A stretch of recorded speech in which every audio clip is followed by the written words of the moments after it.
Good morning students. BSc BEd third year में next topic होगा आपके जूलॉजी में इंटेस्टाइनल जूस।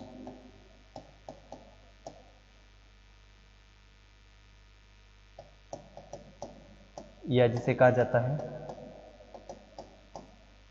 इंटेस्टाइनल जूस या जिसे कहा जाता है आंतरी रस।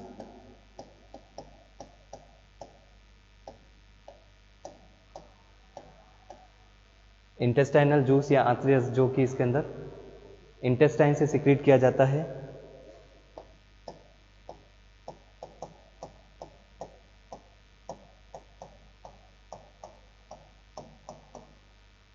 इसके अलावा आंत्र में इसके अंदर कह सकते हैं कौन से भाग से सिक्रीट किया जाता है, म्यूकोसा से।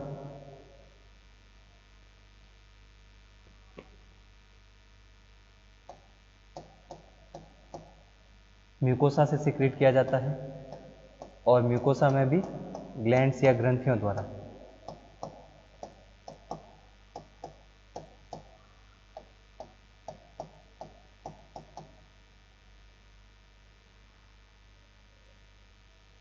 ग्लैंड्स या ग्रंथियों के द्वारा सिक्रीट किया जाता है इंटेस्टाइन से, और वह इसके अंदर कह सकते हैं म्यूकोसा भाग से ग्रंथियों के द्वारा सिक्रीट किया जाता है। इंटेस्टाइन इसके अंदर म्यूकोसा से सिक्रीट किया जाता है। यह भी इसके अंदर कह सकते हैं हार्मोन द्वारा नियंत्रित होता है।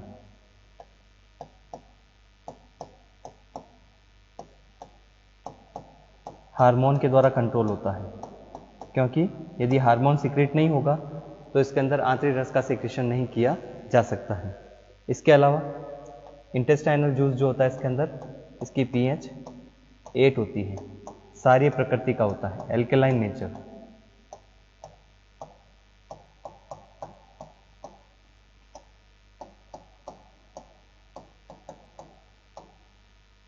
इंटेस्टाइनल जूस जो होता है वह कार्बोहाइड्रेट,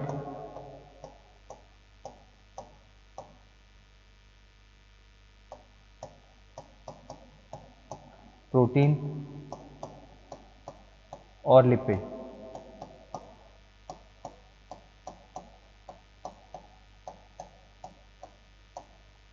लिपिड का जो पाचन करता है, लिपिड का जो डाइजेशन या पाचन है उसे कंप्लीट करने का कार्य करता है, कंप्लीट या पूर्ण करता है। क्योंकि इंटेस्टाइनल जूस के द्वारा या आंतरिक रस के द्वारा डाइजेशन होने के बाद में भोजन में किसी प्रकार का पाचन नहीं होता है, उसके बाद में एब्जॉर्प्शन या अवशोषण की क्रिया पाई जाती है। तो ग्रंथियों द्वारा इसके अंदर कह सकते हैं जब सिक्रीट किया जाता है इसके अंदर, जो कि हार्मोन के द्वारा नियंत्रित होता है, तो हार्मोन द्वारा इसके अंदर कह सकते हैं नियंत्रित हो रहा है। तो इसमें जो हार्मोन पाया जाता है इसके अंदर कह सकते हैं इसे कहा जाता है एंटेरोक्राइनिन।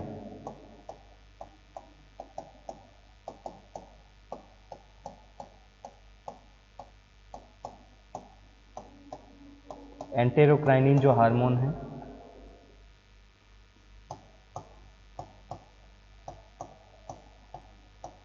एंटेरोक्राइनिन हार्मोन सिक्रीट किया जाता है इसके अंदर इंटेस्टाइन के द्वारा।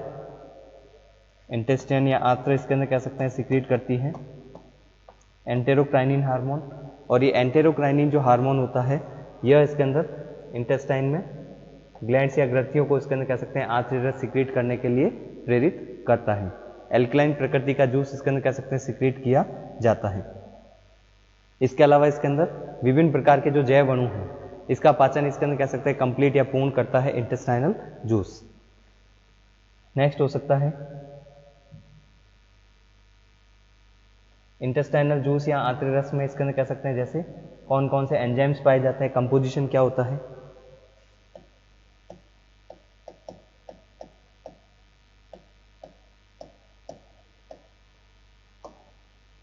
आंतरिक रस में इसके अंदर कह सकते हैं मुख्य रूप से जल पाया जाता है, इसके अलावा लवण पाए जाते हैं, सॉल्ट होते हैं।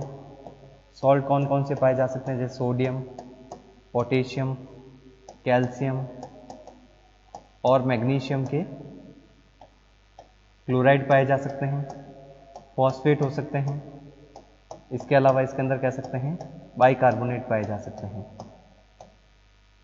HCO3 या बाइकार्बोनेट।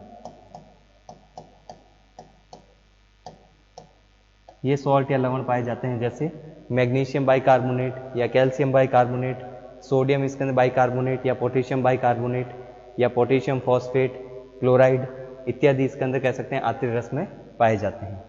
इसके अलावा एंजाइम्स पाए जाते हैं, अलग अलग प्रकार के एंजाइम पाए जा सकते हैं, जिसमें से फर्स्ट इसके अंदर एंजाइम्स होते हैं, लगभग इसके द्वारा 9 से लेकर 10 एंजाइम इसके अंदर आत्रीय रस में पाए जाते हैं, तभी इसके अंदर कह सकते हैं यह भोजन का पाचन को कंप्लीट करेंगे। तो फर्स्ट इसके अंदर जैसे एंजाइम हो सकता है एंटेरोकाइनेज। एंटेरोकाइनिन तो हार्मोन होता है जो कि आंतरिक रस का सिक्रीशन करवाता है।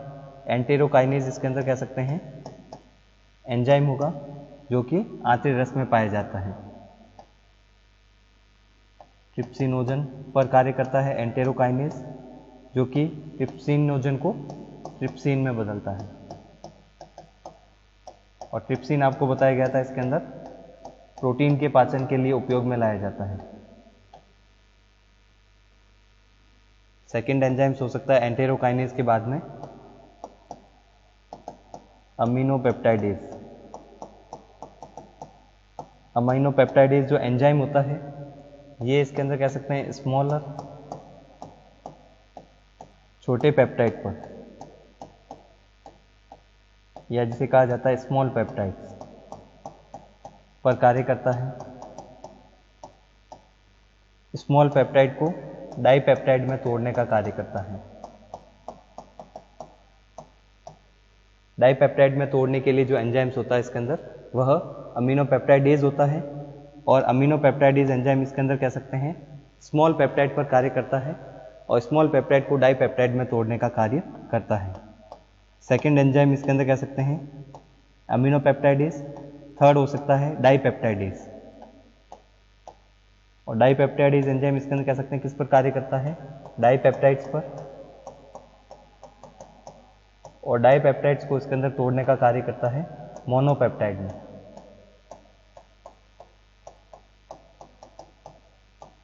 मोनोपेप्टाइड्स या इसे इसके अंदर कह सकते हैं अमीनो अम्ल कहा जाता है। अमीनो अम्ल या अमीनो एसिड।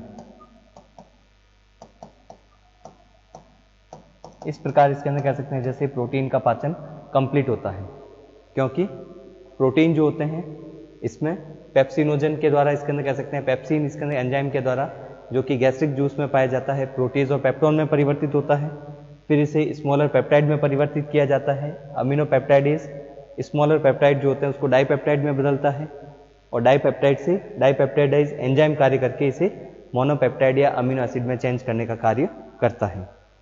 3 एंजाइम हो गए प्रोटीन से संबंधित। उसके बाद में कार्बोहाइड्रेट से संबंधित एंजाइम होते हैं। फर्स्ट हो सकता है जैसे इन्वर्टेज एंजाइम, इसके अंदर इसे इन्वर्टेज, या इसके अंदर कह सकते हैं इसे कहा जाता है सुक्रेज।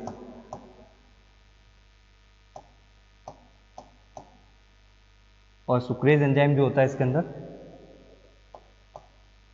ये कार्बोहाइड्रेट सुक्रोज पर कार्य करता है, और सुक्रोज को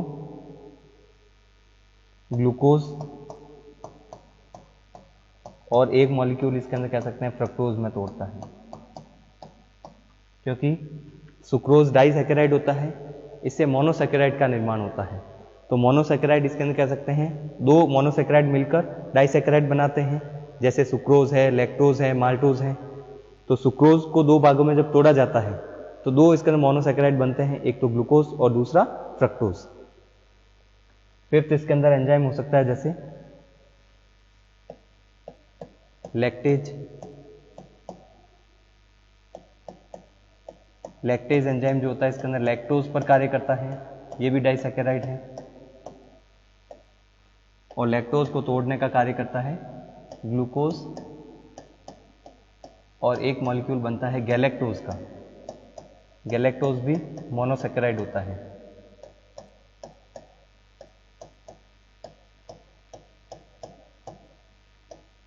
सेकेंड एंजाइम हो गया इसके अंदर लैक्टोज पर कार्य करेगा, एंजाइम लैक्टेज होता है जो कि ग्लूकोज और गैलेक्टोज में तोड़ने का कार्य करता है। सिक्स इसके अंदर एंजाइम हो सकता है माल्टेज।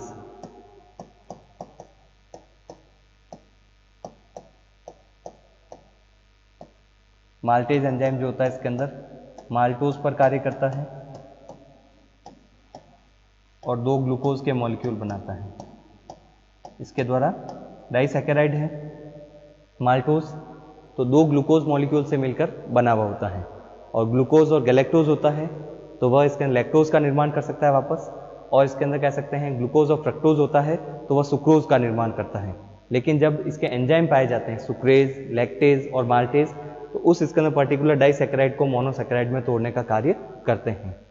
नेक्स्ट हो सकता है जैसे अल्फा लिमिट डेक्स्ट्रीन।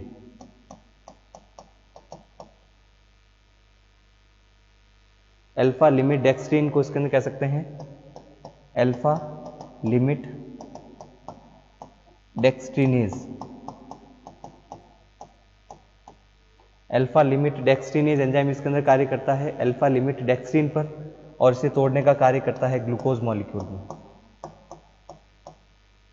ग्लूकोज में तोड़ने का कार्य करता है। इसके अलावा इसके अंदर कार्बोहाइड्रेट का पाचन इस प्रकार से कंप्लीट होता है। नेक्स्ट हो सकता है लिपिड का। इसमें फर्स्ट हो सकता है जैसे इमल्सिफाइड फैट्स, और इमल्सिफाइड जो फैट होती है इसके अंदर कह सकते हैं इसका अर्थ होता है पायसीकृत वसा,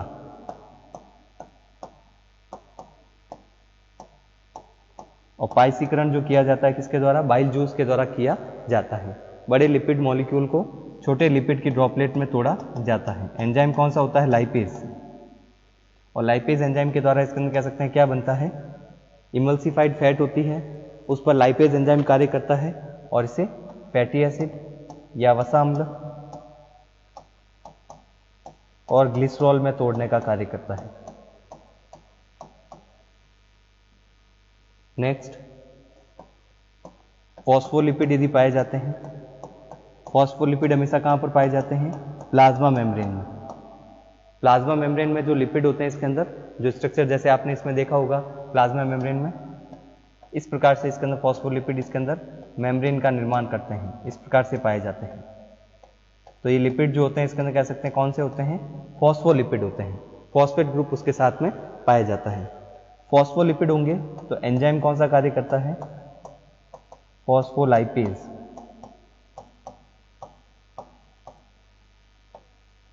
और फॉस्फोलाइपेज एंजाइम इसके अंदर कह सकते हैं जब कार्य करता है तो इससे क्या बनता है, एक तो फैटी एसिड बनता है, फैटी एसिड या वसा अम्ल, दूसरा इसके अंदर कह सकते हैं ग्लिसरॉल, और तीसरा मॉलिक्यूल जो बनता है फॉस्फोरिक अम्ल।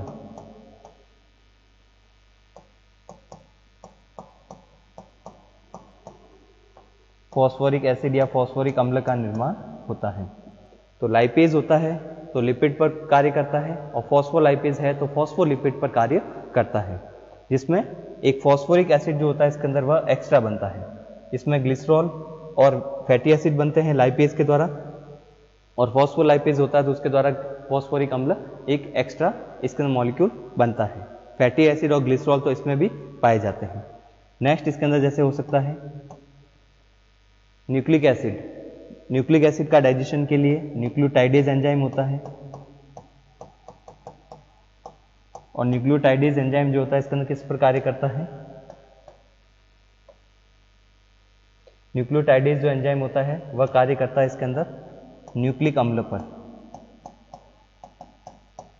न्यूक्लिक एसिड या न्यूक्लिक अम्ल।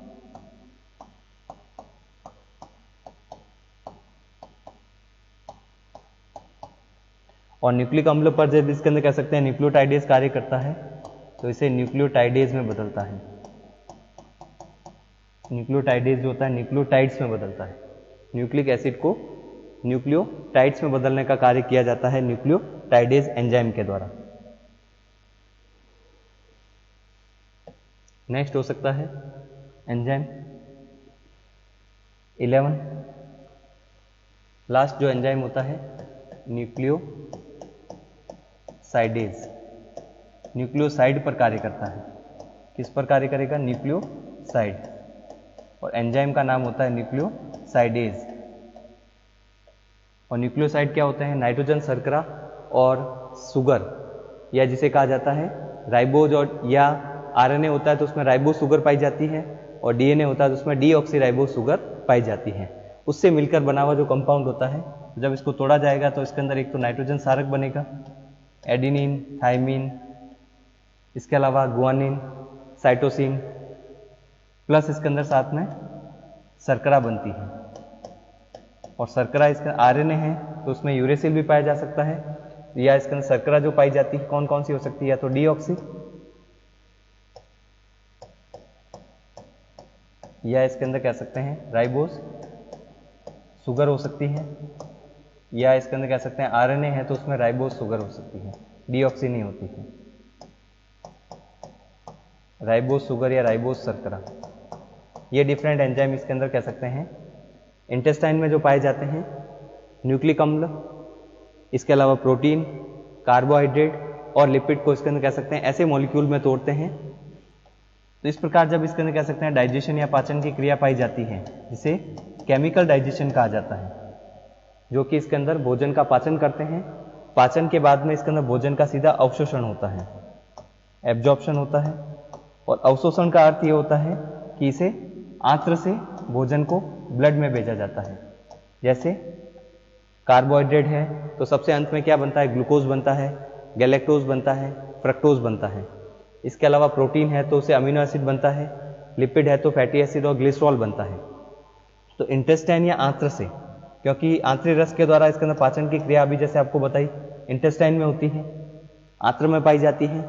तो इंटेस्टाइन से जब इसे इसके अंदर कह सकते हैं ब्लड में भेजा जाता है, ग्लूकोज को या अमीनो एसिड को या फैटी एसिड, वसा अम्ल, ग्लिसरॉल को, तो इसी को इसके अंदर कह सकते हैं एब्जॉर्प्शन या अवशोषण कहा जाता है। एब्जॉर्प्शन या अवशोषण। इसके अलावा इसके अंदर कह सकते हैं जो केमिकल डाइजेशन अभी आपको अभी तक बता चुके हैं कि 5 अलग अलग पाचक रस के द्वारा किया जाता है, तो एक टेबल के द्वारा बता देते हैं जिससे इसके अंदर और ज़्यादा क्लियर हो जाएगा कि कौन से मॉलिक्यूल का पाचन किस प्रकार से किया जाता है।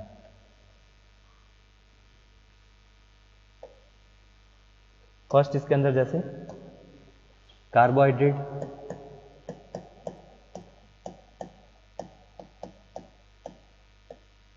कार्बोहाइड्रेट का पाचन जब होता है तो सबसे पहले क्या इसके अंदर कह सकते हैं मॉलिक्यूल उपयोग में लाया जाता है? पॉलीसैकेराइड।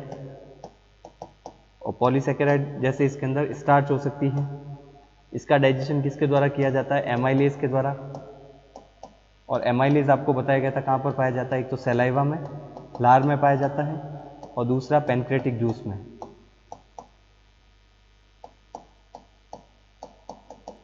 पैनक्रेटिक जूस में पाया जाता है, या जिसे कहा जाता है अग्नाशयी रस। और पैनक्रेटिक जूस में पाया जाने वाला जब एंजाइम इसके अंदर अल्फा अमाइलेज होता है, जो कि पॉलीसैकेराइड को किस में परिवर्तित कर सकता है? डाइसैकेराइड में।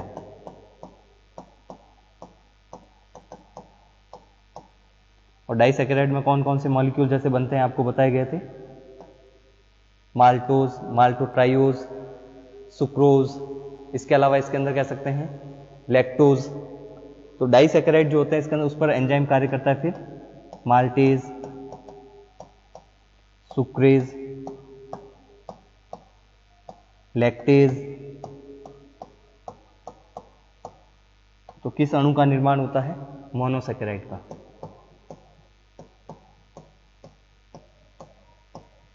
इस प्रकार मोनोसैकेराइड का निर्माण होता है। और मोनोसैकेराइड में क्या बनेंगे? जैसे ग्लूकोज, फ्रक्टोज, इसके अलावा गैलेक्टोज, गैलेक्टोज का निर्माण हो सकता है। तो ये सभी मोनोसैकेराइड होते हैं। और माल्टेज, सुक्रेज और ये एंजाइम्स कहाँ पर पाए जाते हैं? ये पाए जाते हैं इंटेस्टाइनल जूस, जो अभी आपको बताया आंतरिक रस में। एंजाइम पाए जाते हैं इसके अंदर इंटेस्टाइनल जूस में, जो कि डाइसैकेराइड का पाचन करते हैं और मोनोसैकेराइड में परिवर्तित करते हैं। प्रोटीन का पाचन,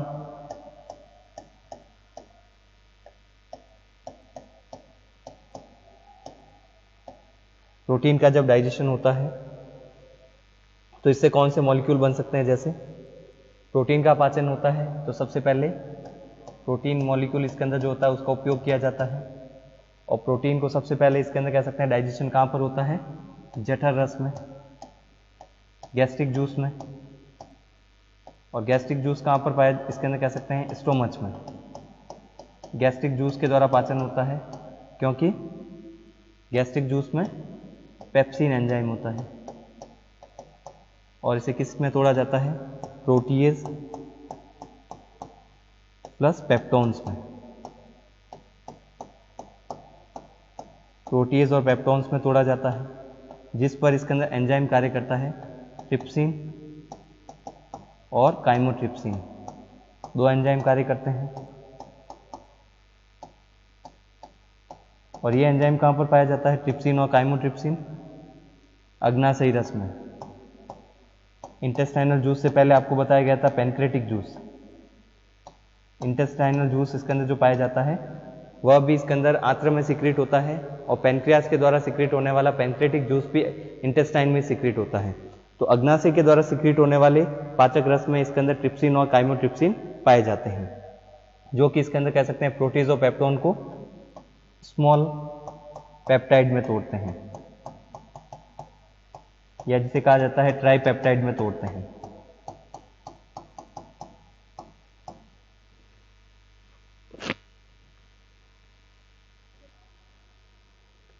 इस प्रकार इसके अंदर कह सकते हैं स्मॉल पेप्टाइड जिसे ट्राइपेप्टाइड या डाइपेप्टाइड कहा जाता है, इस पर एंजाइम जो कार्य करता है अमीनो पेप्टाइडेज, जो अभी आपको बताया गया था इंटेस्टाइनल जूस में, इसे डाइपेप्टाइड में परिवर्तित करता है,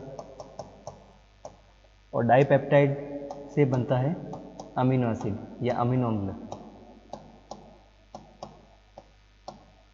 और अमीनो अम्ल जो इसके अंदर कह सकते हैं यहाँ पर बनता है वह एंजाइम किसके द्वारा बनता है? डाइपेप्टाइडेज एंजाइम के द्वारा। और डाइपेप्टाइडेज जो एंजाइम होता है इसके अंदर वह कहाँ पर पाया जाता है? इंटेस्टाइनल जूस में। और अमीनो पेप्टाइडेज ये भी कहाँ पर पाया जाता है? इंटेस्टाइनल जूस में। जैसे दोनों एंजाइम कहाँ पर होंगे? इंटेस्टाइनल जूस या आंतरिक रस में पाए जाते हैं। इसी प्रकार से लिपिड का पाचन